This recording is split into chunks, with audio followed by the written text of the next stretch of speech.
All right, folks, welcome back to Between the Lines. Our eight-segment series on energy is done. We're done with it. But we have a few lagging shows that are very important, especially with education being the center of the August debates and everybody talking about everything. So we had a show a couple weeks ago, and I think I actually replayed it last week, where we talked about the nuclear engineering program, the preparation two-year program that's being put out, radiological testing and everything, that Joe talked about at Roane State. But that's one of two programs that started last fall, and there's an even larger, more important, I know Joe probably doesn't agree with that, program that's coming out, and we're lucky to have Gregory Capps with us today. We're going to talk about a little bit about that program after we learn a little bit more about him. And I'm going to talk, my world is full of that kind of thing too. And I have a lot of questions. So we're going to get started. Welcome. Thank you for having me. I appreciate R&L letting you come to Roane State and help prepare. I mean, I think all of our community and all of our energy communities begun to be aware that we need to get people ready to go to work faster, and we need more of them. And you know, you hear energy is exploding, and there is a lot of rhetoric, a lot of BS, a lot of stuff out there that promotes the industry because we need federal dollars. But in reality, it really is exploding in the last 2 years because of the push for more independence and more project management. More plants are coming. You know, BWXT's opening out here in the West. We got Orano's planning to come. Centrus is expanding, and those are just fuel cycle people.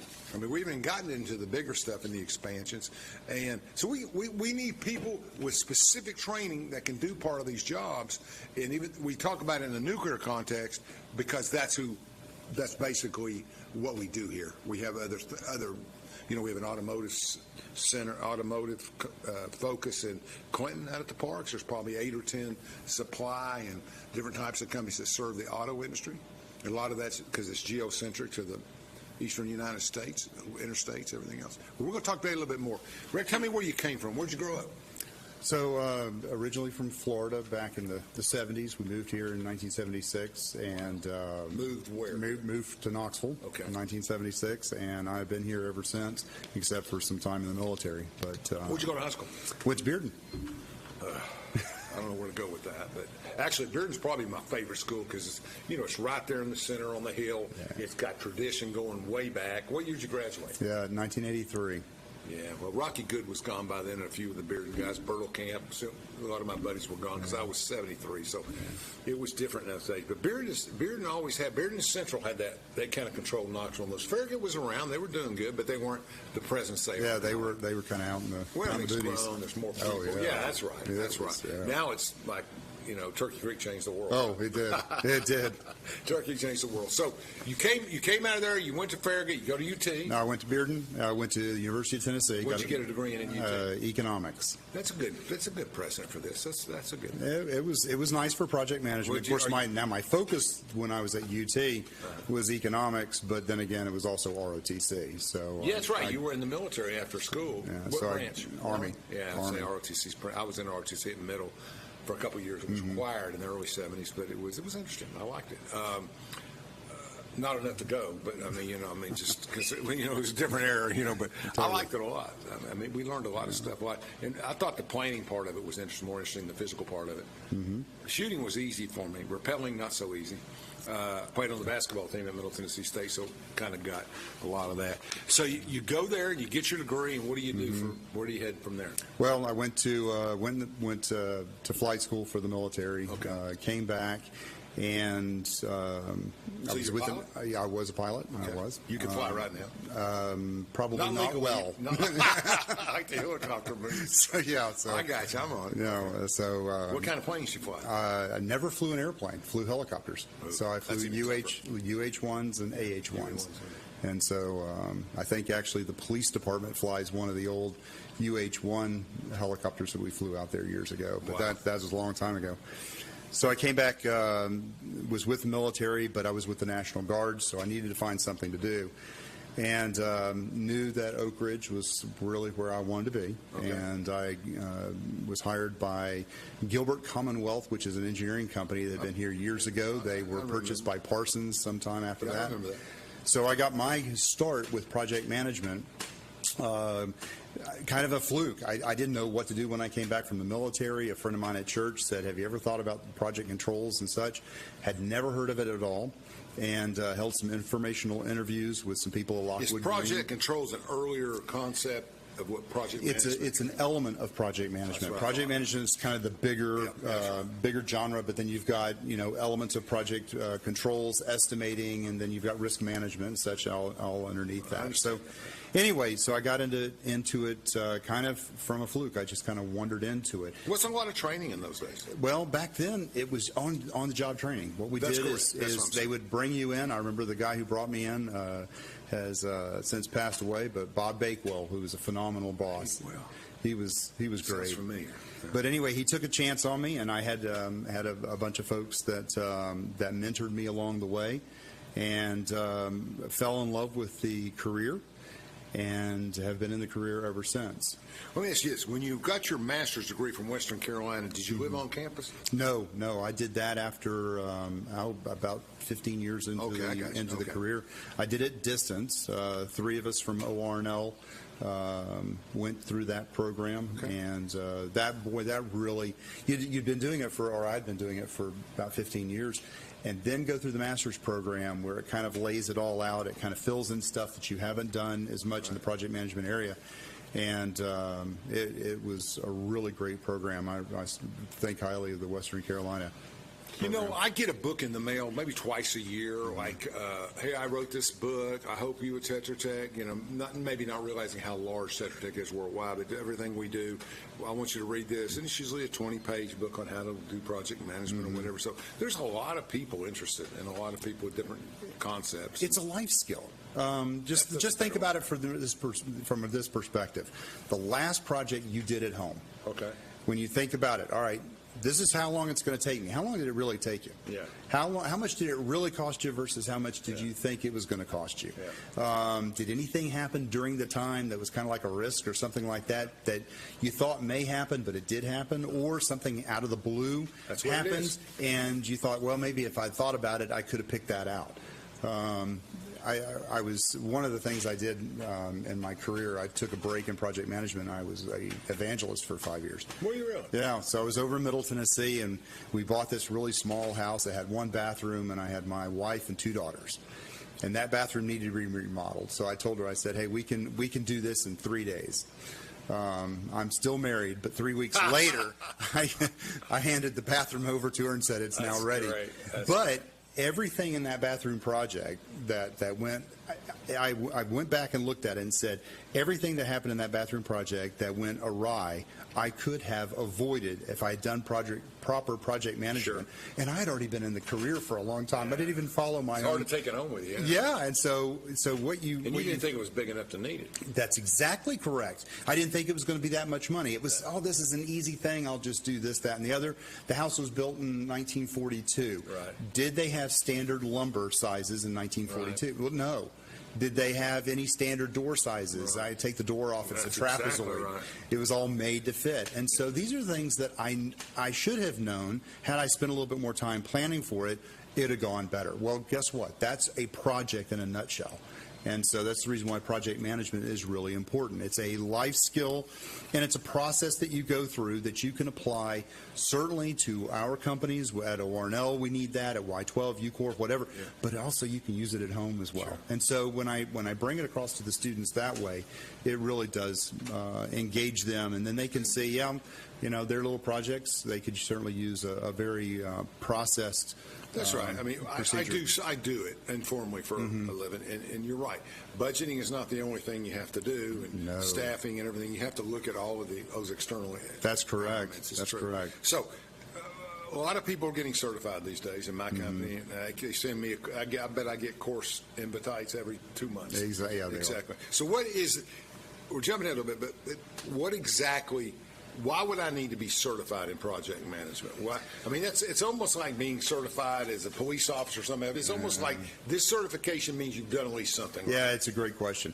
So the certification body, I guess, for the United States, and there's several of them, but the primary one is the Project Management Institute, and they own the ANSI standard for project management, and They are, if you would, they're the kind of the capstone certification body in the U.S.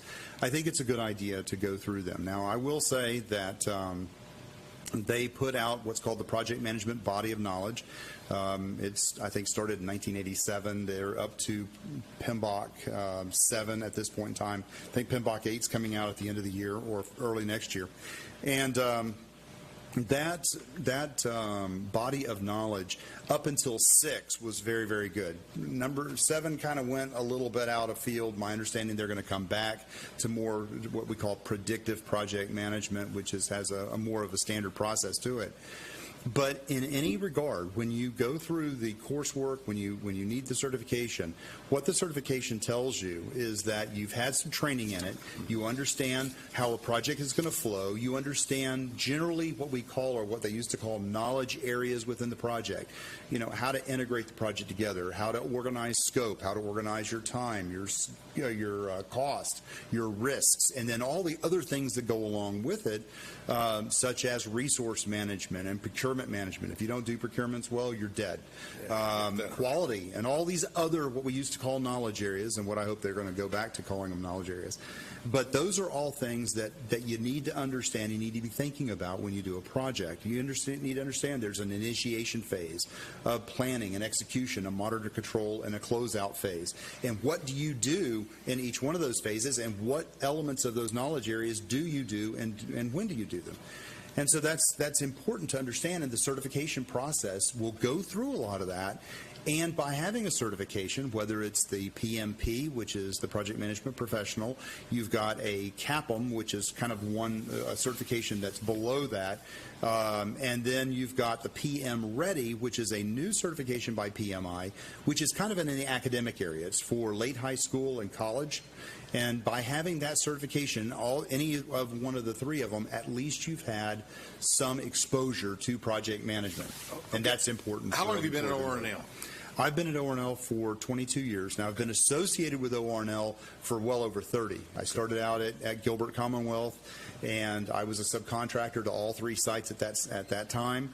I came on at ORNL in 1999, 98, something like that, for the spallation neutron source. Okay. So I was the lead planner for the spallation neutron source up all the way through CD2. And then I left, and I came back and went to the U.S. ITER project, and was the lead planner for that for a while. Okay. So let's look in the environment. Most people know basically you got to think like a viewer. You got to think like somebody that's not in the business to let them better understand it. So I grew up here, and I understand this. So Oak Ridge National Laboratory is based, obviously I'm constricting this because the computers have become such a big part of it, but ORNL is the research facility. It's the cutting edge facility.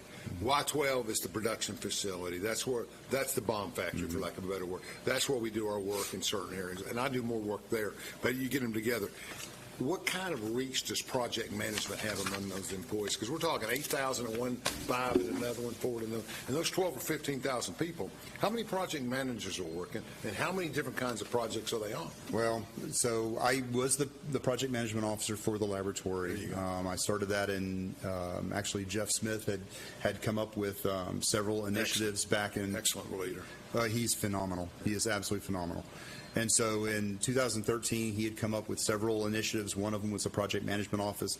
I was an office of one, just to provide some guidance to projects around the laboratory. When I left a year ago because the laboratory had made an agreement with Roane State, knowing that we need project management, project controls people. We cannot find them. No. Nobody around is producing them. It's now gone from an OJT type environment back when I started to really something that's much more complex now that needs a bachelor's degree. And so there were no programs out there producing bachelor level students in project management. So what ORNL did is they made an agreement with Roane State. We're going to start one. And so they let me come over and begin that program at Roane State. We are 2 years at Roane State, then they go to Tennessee Tech, and then they'll get a bachelor's degree in project management from Tennessee Tech. So, do they have to go to Cookeville to get it? No, they don't. Okay. They can stay right here in Oak Ridge. Okay, so we've got ORNL sitting there, and how many certified project managers or bachelor certified managers would a place like O&L employ? So in my organization, we had, in the project management office, when I left, we had about 80. Okay. That was project managers, that was project controls, that were program controls. Now tell me what project controls means. So the project controls is really looking at the scope of the project, the schedule for the project, the time they're building out the schedules, they're helping with the project estimates, and they're doing risk analysis. So they're focused in on those kind of areas, and also reporting on the project. What we will typically have is we will have a project manager on a project. We'll have the project scientist at O&L, and that's always the project director or the leader of it. We always want the scientist to be there. And then we'll have a project manager. Now, that project manager can come out of my office as well, but they're over project management, if you would. And then you've got project controls, and they're working with the project manager. They're working with all the engineers and all the scientists to put together the individual processes and the activities on how the project's going to come together. And so they're very, very key. They are very hard to come by. A lot of folks have kind of come into the profession like I do through OJT. But now it's becoming more complex. You just can't train them on the spot. The number of projects are huge. At O&L, at any given day, there's 3,000 projects ongoing. Now, those are small projects, and really the PIs or the principal investigators or the project manager, the scientists, they will need some project management support every now and then. So some of my folks are working with multiple of them that are helping them out to lead those projects or to execute the projects. But then on the other side, you've got large projects, and that portfolio at one time was up to $13 billion, depending on how you want to cut it.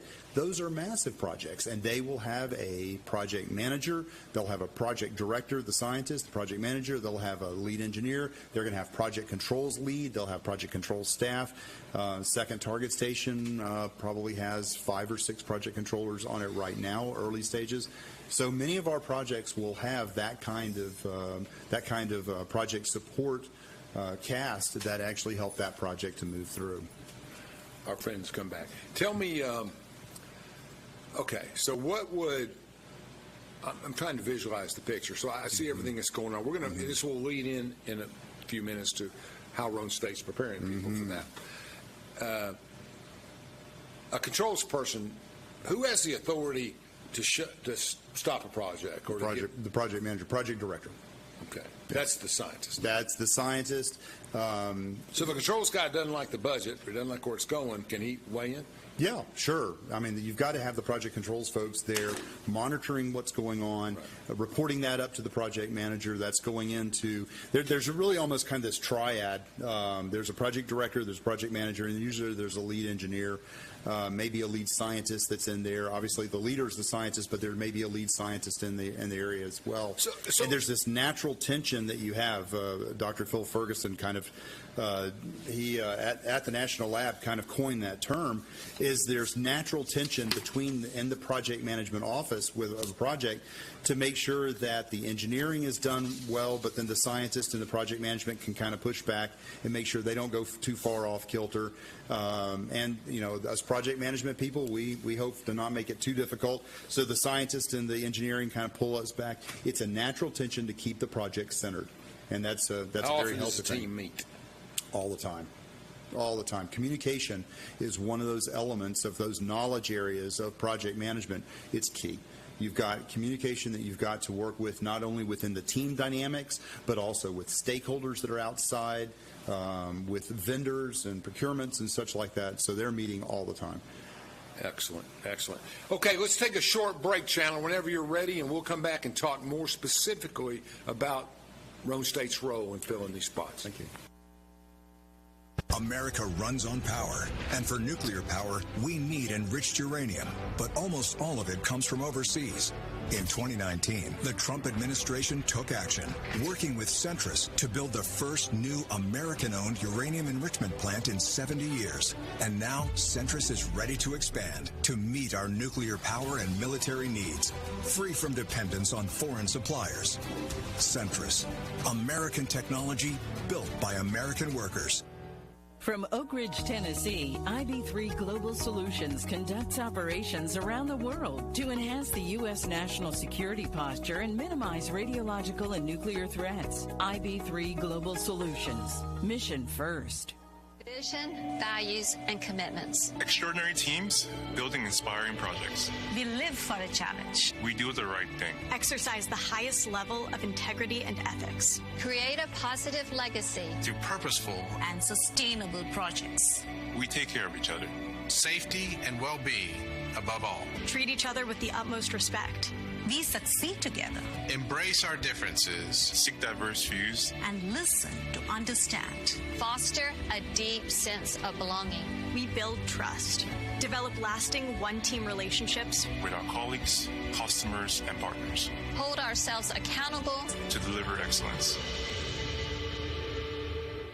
Feeling overwhelmed with your business finances? At P&L Business Services, we handle all your bookkeeping, payroll, and tax needs. From federal tax returns to QuickBooks training, we've got you covered. With over 25 years of experience, we provide customized packages to fit your business. Focus on what you love most, building your business. Let us take care of the rest. Call 865-294-4792. P&L Business Services, empowering you to grow your business.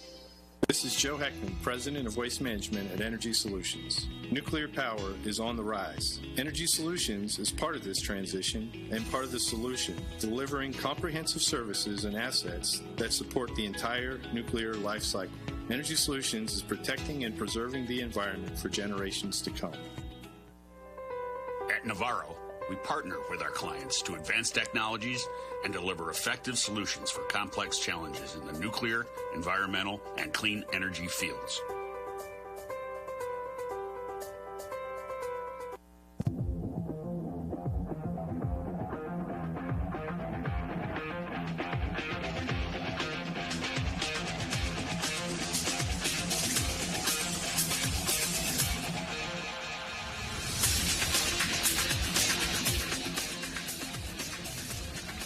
It says, welcome back. It says in here that I'm reading some of the literature, and it says that in 10 years there's been an increasing shortage. Is it that the work's expanded beyond the existing people, or that there's began to be a shortage? There was some, but now there's not. Good question. So one, the work base has expanded. You just think about the lab, and I can speak from the lab, but you think about everybody in the area. Sure. We've got more projects, and they've gotten bigger, and they've become more numerous. The second thing is that the workforce is getting a little bit older. As I mentioned earlier, I kind of fell into it and didn't really know much about it, and kind of drifted into project management, project controls. And unless you've got some sort of a feeder organization that's pushing that, then you're going to kind of run out of people. So we've got an older workforce, and they are going to start retiring out. We also have this thing called remote work. And that caused a bunch of problems. It changed the world. It did.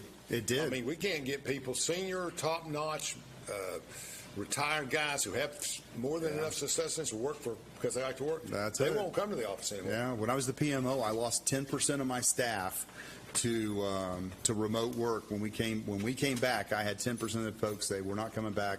We're going to go work for another lab." Now, it was a good idea for ORNL to remain an on-site presence, and we never really went full remote, which is a great idea. But many of the other labs did. They're now all coming back. Yeah. But what they did is they offered my folks remote work. They could be working in Fountain City, make 20% more, and so that's what happened. So I'm not sure. I have mixed opinions on it. You know, we have massive remote work now from especially younger people, not as much, but and it sounds reversed, but seniors just aren't as interested in going into a lab every day or here every day when they can do the work at home. They've got if you've got an advanced person. Unless that's right, and these are advanced people. Unless they got classified work, then they have to get to exactly. But if you've got somebody who's experienced, can they do it remote? Yeah. Should they do it remote? That's a different question.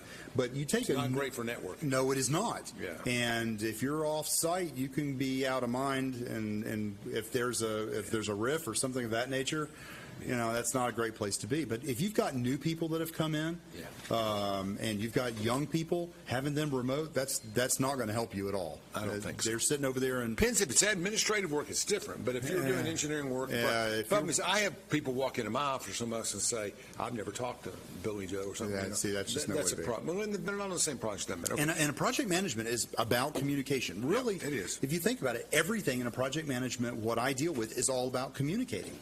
And that's right. You can do it over being on the same page. That's it. You can do it over the internet, but it's best to do it in person. You say it's not getting better. What does that mean?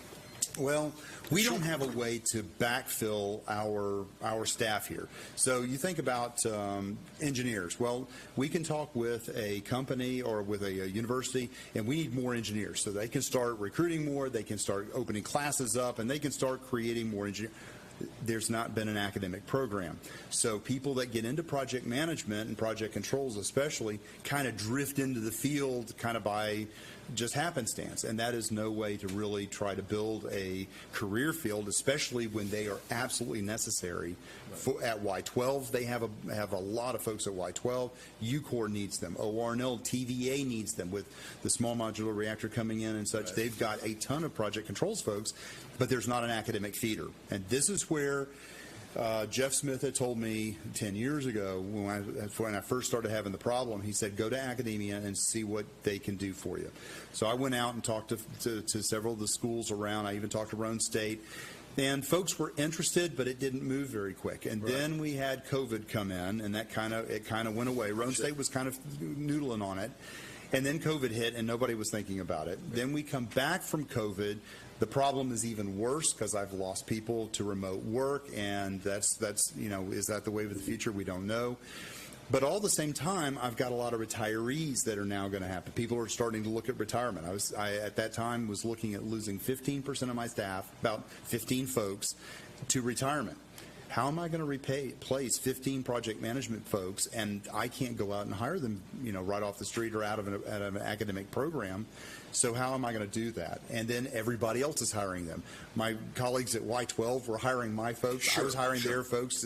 UCOR was doing the exact same thing. TVA was doing the same thing. So we had to come up with something that was going to solve it. And Jeff was exactly right. Go to academia, see what they can do. So after COVID, we went back to academia. And I know several of us, Y12 and it was myself, somebody from Y12, somebody from UCOR, I believe, was there. Strategy, I believe, was there as well. And we met with UT and talked to UT about what can you do to help us. UT was attentive. They tried to think that they came up with an idea. Well, we could do it on some weekend courses, and that's not going to do it. And then we told them really what we need is a bachelor's level program, because the positions that we hire in at all of the sites are at a technical professional kind of band. It seems like the business college could develop something like that. Well, they said they could, but what they said, it was going to take them 8 years before the first graduate would come out. That's academia. So they were going to have to come up with the program. They're going to have to get it all approved through the accreditation board. They're going to have to then go through the process of recruiting students for it, and then 4 years of that. So I talked to Roane State, and Roane State called us back and said, we think we can do something for you in 4 years. Now that got our attention quick. And so Diane Ward, who's over academics at the provost at Roane State, she came up with some kind of the out-of-the-box thinking. And so she had worked with Tennessee Tech to have 2 years at Roane State, 2 years at Tennessee Tech, and come out with a bachelor's in project management. And Andy's in the studio, but they've done it with education for years. Teachers. It was a brilliant idea, and it was exactly what we needed. We're struggling here with finding people. All of us are. And I work for ORNL, and certainly this is an ORNL partnership with Roane State, but this is for everybody in the community. Somebody at ETech had made the statement, they said, all boats are going to rise with the tide. And I thought it was brilliant. That's exactly what we're doing. We're going to provide a spigot of students coming out. ORNL is going to grab the ones they need, but so is everybody else.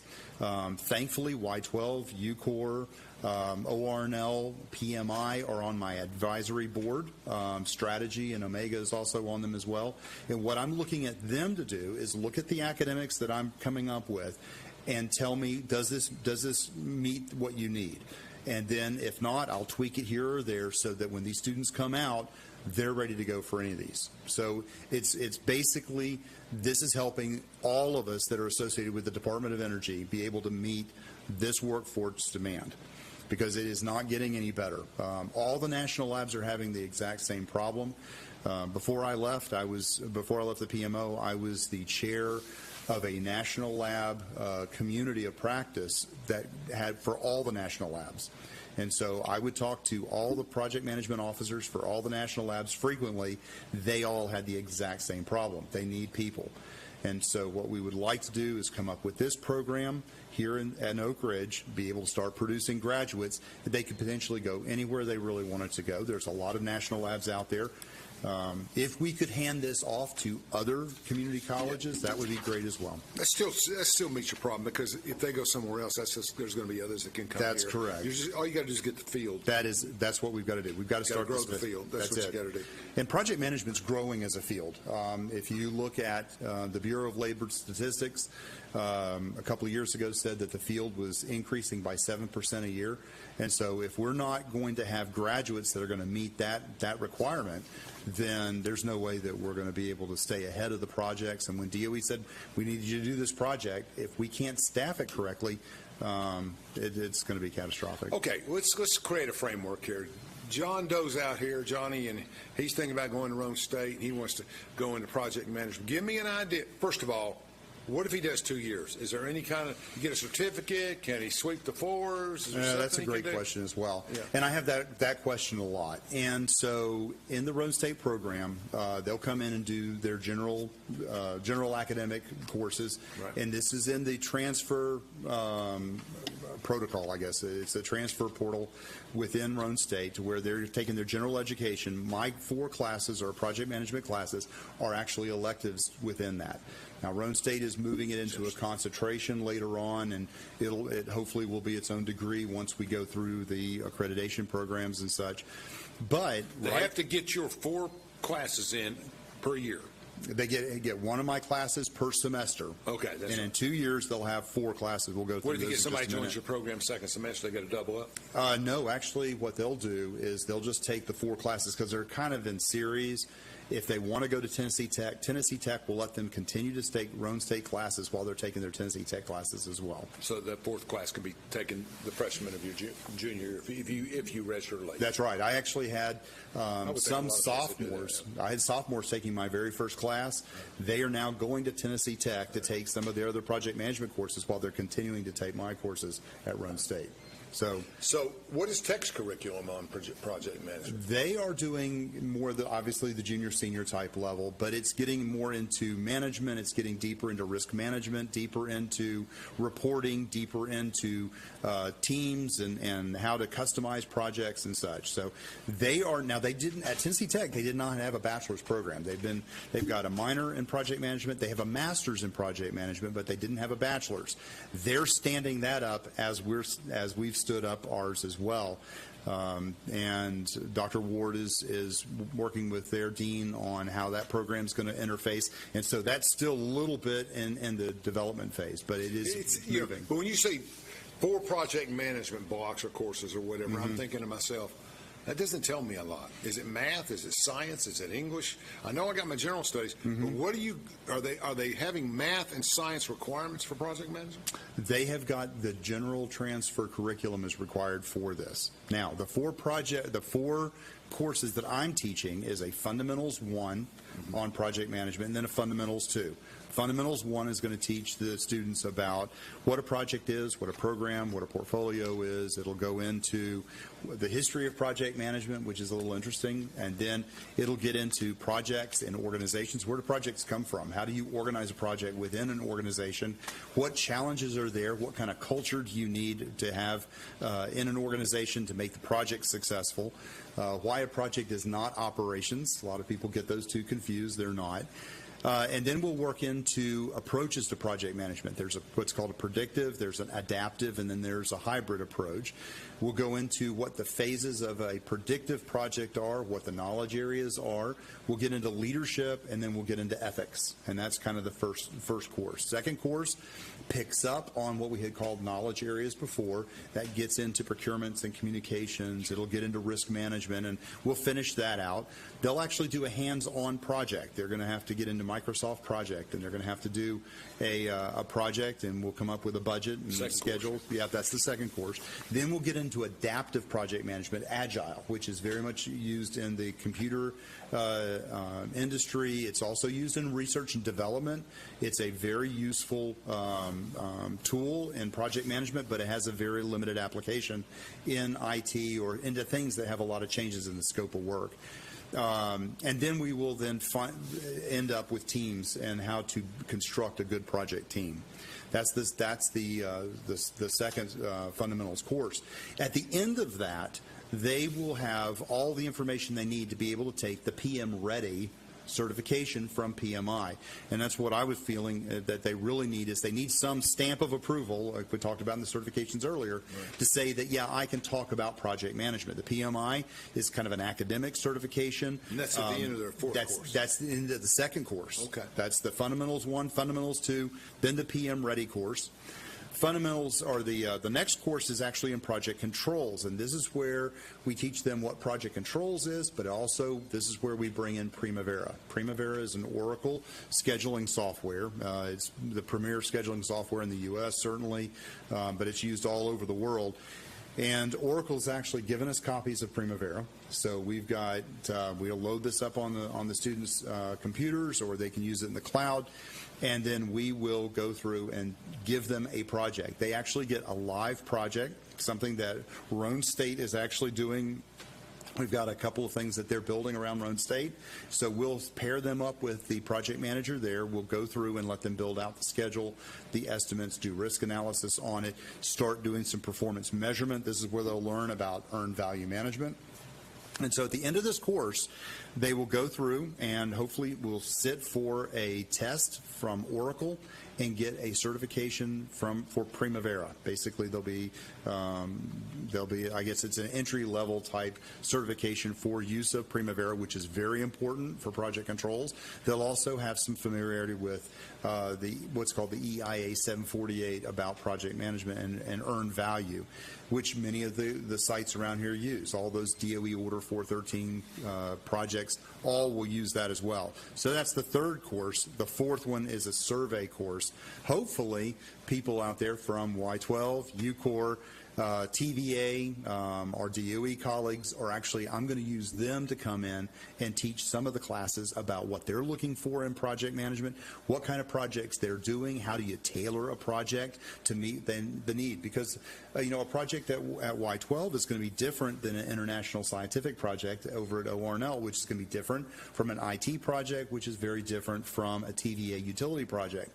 We all use the fundamentals, but how do those individual employers tailor project management to make those projects successful? That's what we want the professionals to come in from these individual sites and just tell us a little bit about that. Well, you had 2 and 5 students the first couple of semesters. Now you got 20. Yes. So you've done a great job. Andy's done a great job promoting it. You have. Yeah. How do you change your format for 20? They're going to hire an adjunct, first of all. I'm going to be very busy.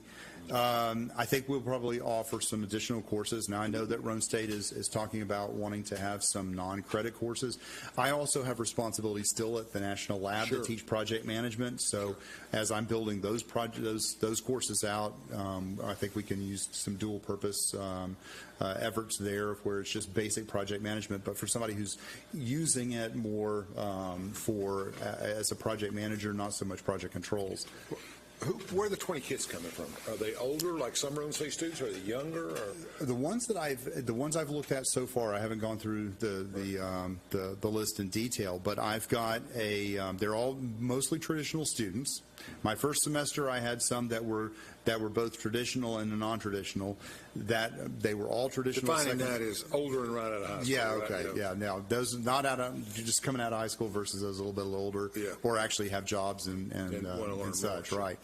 I'm not sure how non-traditional that is anymore. Yeah, that's true too. That's a good point. This one I've got mostly traditional students. I do have some that are our high school students that are like dual enrollment. So I've got students from that are both junior and seniors in high school in that one as well, and then traditional freshmen and sophomores in that class as well. So they could come out of high school with 2 or 3 semesters already done. It's phenomenal. Yes, they could. And my son went through STEM at Oak Ridge, and it's hard to get any harder than that. Well, it's the students that I've and this is my first foray into academia. Sure. I hadn't taught at a college level until last fall. But I've been so impressed. The students I have are really wanting to find a job. When we're talking about the career field, they're asking, well, what can I do? Tell me about what kind of job I can have. And I love that attitude because they're wanting to work. And the courses that I'm teaching, and I'll just tell them flat out, this is a life skill. But I'm not teaching you so much an academic career field or an academic subject. I'm teaching you a career field. And I'm teaching you what you need to know in my 30 years plus experience. What do you need to know to be successful in this? And more importantly, what do you need to know to make your employer successful? What do the scientists there at the lab need? What do the engineers at Y12 need? What do your scientists and engineers at UCOR need? Okay, let's take one more break, Chandler. Then we're going to come back in the last 18 minutes, and we're going to talk about project management as I understand it, and we'll talk about a little bit about why I like it and some other things that we're working on. At Navarro, we partner with our clients to advance technologies and deliver effective solutions for complex challenges in the nuclear, environmental, and clean energy fields. From Oak Ridge, Tennessee, IB3 Global Solutions conducts operations around the world to enhance the U.S. national security posture and minimize radiological and nuclear threats. IB3 Global Solutions. Mission first. Vision, values, and commitments. Extraordinary teams building inspiring projects. We live for a challenge. We do the right thing. Exercise the highest level of integrity and ethics. Create a positive legacy. Through purposeful and sustainable projects. We take care of each other. Safety and well-being above all. Treat each other with the utmost respect. We succeed together. Embrace our differences. Seek diverse views. And listen to understand. Foster a deep sense of belonging. We build trust. Develop lasting one-team relationships. With our colleagues, customers, and partners. Hold ourselves accountable. To deliver excellence.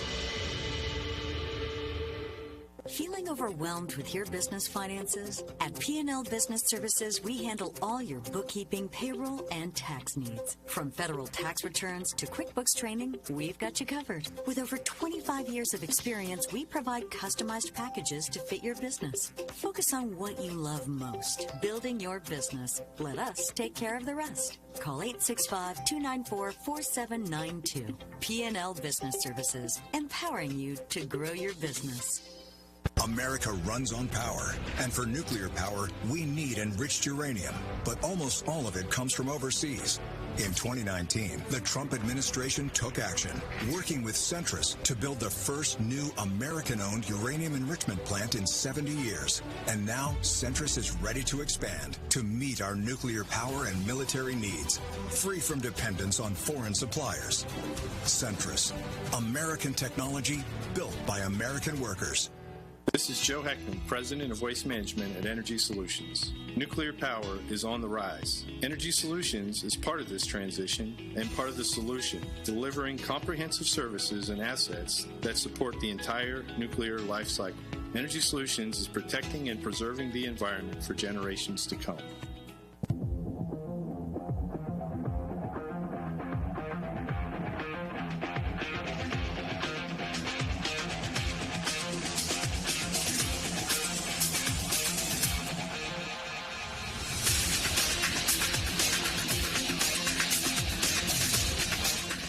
Welcome back. We're in the final chapter, the final segment of this show. We're talking about project management. Now you got an opportunity. You want to go to Roane State? Tomorrow's the deadline, August 1st.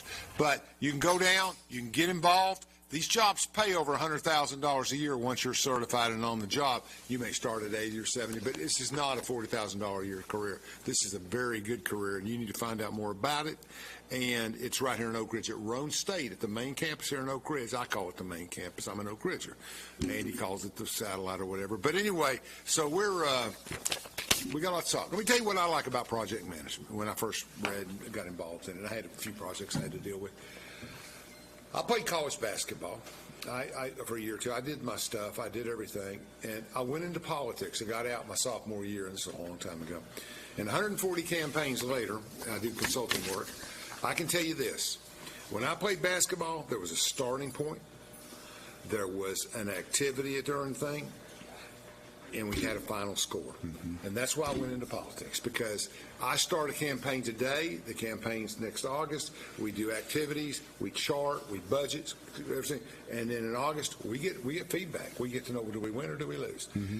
I think project management mirrors a little bit of that. You just defined it. Yeah, it's a temporary endeavor that has a defined start and especially a defined finish, and it has a unique deliverable. And that's what we. And that's project. And that's what we do, and that's what people like that. Competitive people like that, and people that are need feedback and want to be involved. So from sports to politics was a natural thing for me. But when I read the project management book, everything's the same thing. It's just define where you're going, define how you're going to get there, get the money right, do the budgeting, do everything, et cetera, and for God's sakes, monitor yourself all the way through. Exactly right. And you projects are addictive as well. I mean, they're like people. Yeah. They're challenging. Yes. Yeah. You can't just apply the fundamentals the same way to every single project. You've got to tweak it here and tweak it there, and that's what we're teaching people to do. You start a project in 2019, here comes COVID. I mean, you never know. Yeah, exactly. I mean, you got to be able to adapt, and you got to do what it takes and still meet the priorities, the standards, the deliverables of that project. I think that's why young people should be interested in this. I think it's inviting. I mean, you can sit there all day and listen to Shakespeare, and it's important. But this is something where it's not a subjective thing. I mean, there's subjective skills involved, but in the end, it's a very objective, measurement organized. Going back to sports again, we prepare all year, we condition, we get everything scheduled. We got an AD who's doing this, we're doing that. All of that has to work. Mm-hmm. All of that has very much like a project. It's very much like a project, and walk us through a project. Let's walk through a project for everybody, because I think that's important. All right, so you get, let's just pick something. Okay, let's talk about building a college building. Okay. You're going to build a $10 million add-on or facility. We'll put it, just for Andy, we'll put it in here. You build a $10 million add-on building over there, $20 million add-on building, which everything's that much anymore. They're talking about debate in the county, they're talking about building a justice center. Somebody says, we can do this for 40 or 50 million. And I'm saying, no, you can't. You haven't considered rises, supplies, demands, a year to get an electrical box. There's a lot of stuff going on. And that's the reason why project management is so important. The first thing you're going to have to do on any kind of a project is to get it chartered. That's right. In the DOE world, we call it like a CD0, critical decision zero. And you're going to have to get somebody who's going to sponsor it, who's going to pay for it, to be able to say, yeah, you're going to go forward. Well, this is a taxpayer, so we're in good shape there. The question is, what do you have to do? What would a project manager offer that $20 million construction project? Well, what they're going to do is they're going to get it chartered. Then they're going to start going through the design process. Define of that. charter for the folks. So the charter is a document that establishes what the project scope is going to be, who the project manager is going to be, when it's due. It lays out deliverables. So up front, you need to know what the deliverables going to be. How many deliverables would you usually see in that document? A lot of times you'll see just basically one with maybe some sub-bullets under it. Needs to be contrite. Yeah, it's going to be very high level because during the planning process, you're going to break that thing out. A lot of our DOE projects, it'll start out and say, here's kind of our vision, but then we will break it out. So it's going to have 5 floors. We're going to have 60,000 square feet. That is exactly right. Something at that high level. And then as we get in the planning process, that's going to be broken out into much greater detail. And so we're going to go through planning. This is where when our bathroom projects go off awry, we're going to say, yeah, we're going to charter this thing. We're going to go out and remodel our bathroom.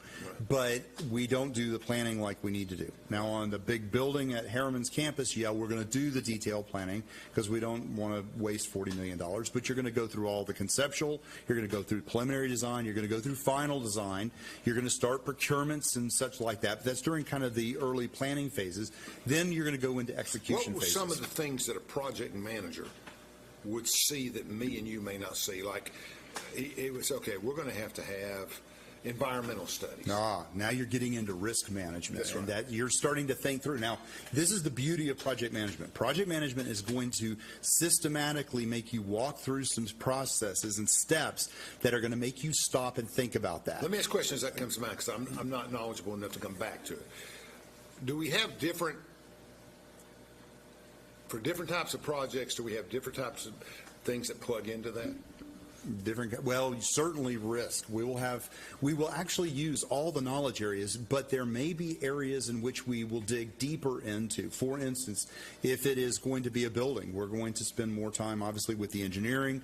We're going to spend more time with procurements. If it's going to have some interesting stuff in it that we need to worry about, we're going to do more research into the procurement side, so we'll make sure we've got supply chain set up for it. And then once we start executing it, it's in monitoring, controlling everying that goes along with that. So you do all that, and then you realize that you got that the people that live in that town want that built on the other side of the campus, over here. Now all of a sudden, you're not organized as you were for me, and you realize you're in a floodplain. So that would have been picked up during your stakeholder exercise when you chartered your project. If you go back to kind of how the project management processes work, you're going to charter it. At the exact same time, you're going to do some stakeholder analysis. You want to find out who all wants a seat at the table, who gets a seat at the table, who do we need to keep informed, who do we need to get permissions from and such. And so that's all up front. But a lot of people completely forget about that. They don't get the stakeholders involved. And so when you've got community folks that may not want that, you should have found out about that early in your planning processes. And laying out all the stakeholders and all the people who need to be at the table and who need to have understanding of what's going on is one of the first things you do. Most people never think about that. No. And so you start into this, then you get into your planning phases. You'll go through organizing the scope of work. If it's a building out there, how big do we need it to be? In the charter, it says so many square feet. Well, when we start getting into the estimating side, you may want it this many square feet, but it's going to cost you beyond what the envelope that you had at the beginning is going to afford you. So then you have to go back to stakeholders. And so as you're doing the planning processes, it's 30,000 square feet on one level is different than 30,000 square feet exactly on right. a vertical level. That's exactly right. Depends on what the land usage is. So you're getting all this organized. Yeah. You're going through it, presuming you have the budget, the money's there, and you're getting through it. So what would be the next thing what would a controls person, project controls person? So the project controls person is on this from the very beginning. They're working with you on laying out, you bring them in early in the very planning process or late into the initiation phase, and you'll start working on organizing what's called a work breakdown structure, or the structure for all the scope of work and all the deliverables. Then you'll start fleshing that out with an initial schedule. You'll be estimating all those deliverables out and finding out how much it's going to take to do each one of those. You'll start risk management early. You'll get a initial funding curve on how much that building is going to cost. You'll be looking at resource curves, which is really, when you think workforce development, we need to make sure that we've got the people that are going to be able to do all of this work. Then you'll get into, like I said, risk management. Then you'll get into quality management, quality assurance. You'll look at resource availabilities, communication plans. Procurements are huge. Again, getting a procurement person in very very early in the process so that you can make sure that you're starting the procurements when you need to. Most people, when you think about doing a project, I need to have that procurement about here. You're thinking about deliverables, but what you're not thinking about is when do you need to start that. And when do you need to go out? COVID's a good example. That's a great example. And so you've got to come back and think, when do I need to start the procurement? Because there's a process that you have to go through to get that contract awarded. They've then got to build it out and such. So that's all the processes that are going through. Your project controls people are all part of that. The project managers need to know this like the back of their hand to make sure that it is all very that it's all going through and it's orchestrated correctly and you're doing things when you need to do them. Most of the time, and I've seen it for years in dealing with our engineers, scientists, and others, they'll come in with a project and they'll say, okay, here's my project, and it's kind of overbearing. I'm starting to get really stressed about it, and we'll plan it out and find out that they're already behind schedule. A lot of the things that they should have done, a few weeks ago, they haven't even started thinking about yet. And it's very easy for us to broad brush what our project is, and when we stop and think through it, we can actually do a much better job with that project. Just again, think about the last home project you did. It cost you more than you thought, and it took you longer than you thought. So, again, we break it down for you folks. Roane State, along with ORNL, have created a flow-through process of human beings that are getting these skills to do this job, and they're the ones that have taken this initiative on. So if you'd like to get into this work, you've got to go to Roane State campus in Oak Ridge and go down and see them and talk to them and ask for, Andy, are you in Oak Ridge? Go see Andy Freeman in Oak Ridge or anybody else down the business. Learn more about this program. You got to go tomorrow if you want to be interested in this year. But in reality, you can start any semester and get involved. Just catch it up eventually. We're starting the cohorts every semester. I planned on doing it once a year. Define cohorts. Cohort is just a group of students going through those four classes. Mm-hmm. But because the demand was pretty high and I felt in order to do DOE, the service that we needed to start producing as fast as we can.